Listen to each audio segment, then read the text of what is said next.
Malaking tulong sa mga driver ang ipinamimigay na cash aid ng gobyerno ayon mismo sa kanila ngayong patuloy ang pagtaas ng presyo ng petrolyo. Gayunman hanggang saan daw kaya ito aabutin?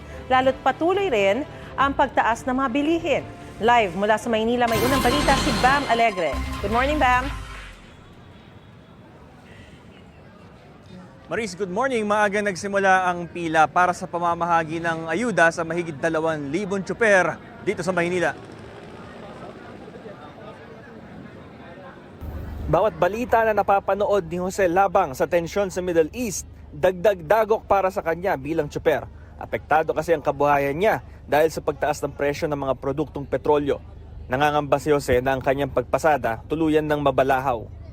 Pag hindi tumigil talaga yung gera sa gitna ng silangan na yan, talagang patuloy pa rin akyat ng kuwan na yan, ng langis na yan, produktong langis.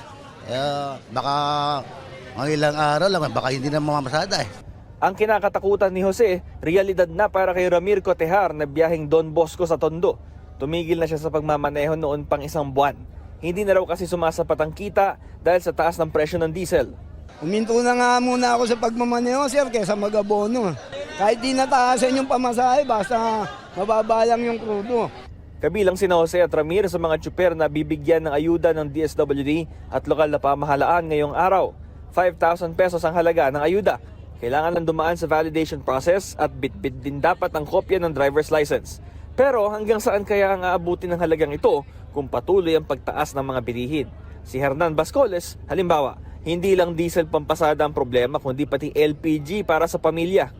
Makakatulong po ito kasi pagdagdag gagastusin namin, pambili ng tangke, mataas din yung LPG. Halos lahat po tumaas eh.